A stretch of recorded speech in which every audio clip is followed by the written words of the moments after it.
In response to the change of leadership in the White House, many organizations are holding events to advance their agendas in Boston. One of them is an organization concerned about the needs of people affected by upheavals in West Africa, especially Cameroon, Gambia, and Liberia. To tell us what's planned and why it matters to people in Boston are the executive director of Universal Human Rights International, Torley Kruer, and also with us is a board member of the organization, Reverend Henry Yongho. Thank you both very much for being with us. Thank you, Chris. All right. I want to start with Torley. Talk about why an American president would be able to do much about the situation in West Africa. The United States government is involved in wide-ranging issues around the world, from foreign aid, military aid, to a lot of governments around the world.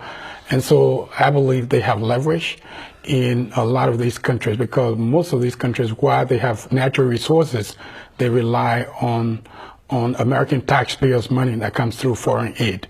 So I think not just the president, but the average Joe on the street also has leverage. And I think we need to use it at this time. Reverend, you're from Cameroon. Talk about what's happening there. Actually, the situation in Cameroon is a big concern because the Anglophones, the people who speak English, and who are called Anglophones in Cameroon, they have been marginalized for about 55 years today, since they reunited with French-speaking Cameroon. The issue is southern Cameroons, which is today part of French-speaking Cameroon, was colonized by the British. So by October of 1961, the British had to leave for them to have their independence. So they decided that because they were not economically viable, they should decide to join Nigeria, to be part of the Federation of Nigeria, or to come back and join French-speaking Cameroon. So no option was given, like, they be independent or not. So they had just two options: go to Nigeria, or come back to French-speaking Cameroon. So they took the lesser evil, which was coming back to join French Cameroon, where originally they left. So today, after 55 years of that reunification, the terms of the contract were not respected. It had to be a federal state, two-state federation, with the English-speaking population managing their resources and running their own system without the interference of the French-speaking section.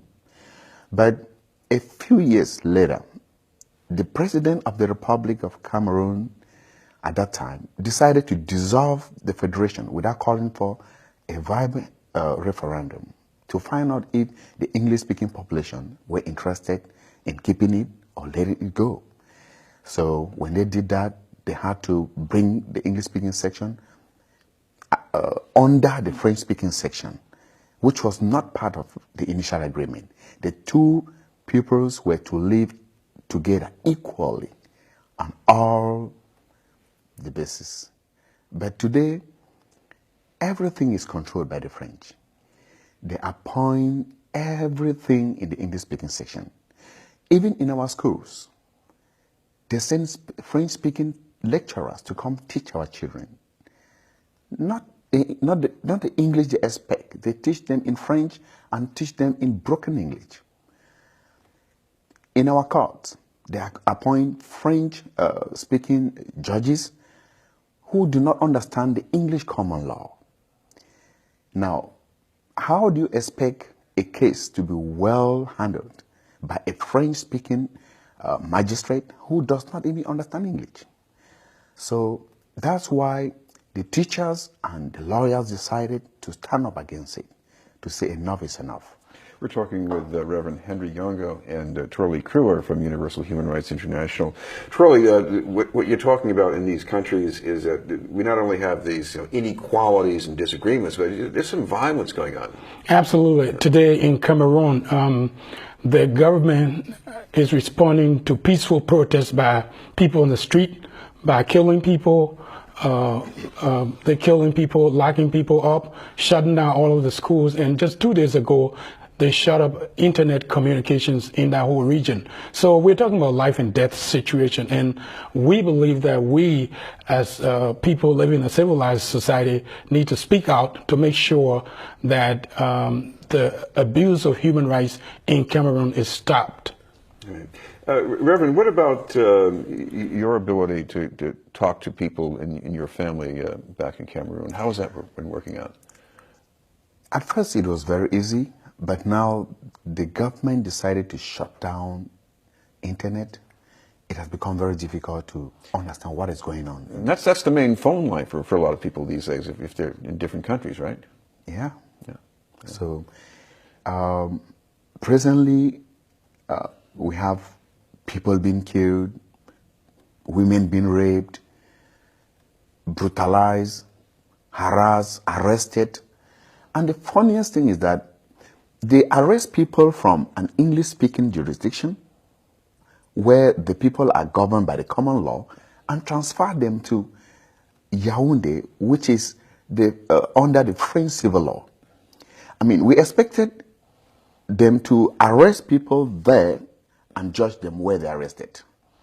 Not arrest them in a common law jurisdiction and transfer them to the civil law jurisdiction. It doesn't work. So it is so difficult that presently they have arrested all the leaders of the teachers and lawyers trade unions. And they are charging them for secessionist tendencies, charging them for inciting protests and so on. And ban their organization. Yes, and which in effect does not really tie with the origin of the protests. Troy, talk to me about what you have planned for the event in Boston. So what we want to do is we want to organize a rally tomorrow at Government Center, and we're calling everyone to come to support, to stand up for human rights in the Cameroon. It's not a Cameroonian issue. I've been to Cameroon. I'm from Liberia. I've been to Cameroon. I worked in Cameroon. But human rights issue is everyone's issue, and we need to stand up for the rights of human beings wherever they may be. When you have people raping innocent women, killing children, jailing people for peaceful demonstration, it's a concern for everyone. So we have it tomorrow at 12 noon at Government Center, and we're asking everyone to come and join with us.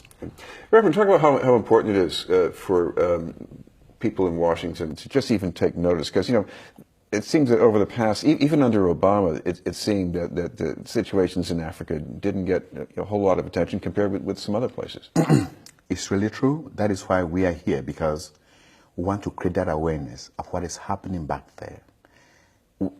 The world cannot just sit and watch the Yaoundé regime kill people, harass people, rape women, and they go clapping for them because it is the issue of the government. No. I think we want to make sure that the rights of the people should be protected. The freedom to talk, the freedom to protest, the freedom to say what they think should be done should be respected by the government. Troy, your work here, of course, extends back here to Boston because you have families who come from Africa. They're trying to make a new life in Boston. And you recently were designated as a fellow to do some work with that under a program supported by the Boston Foundation. Yes, it's a neighborhood fellowship. It's a 2-year program by the Boston Foundation. I was recommended by Chris Mahdi from the Family Independence Initiative.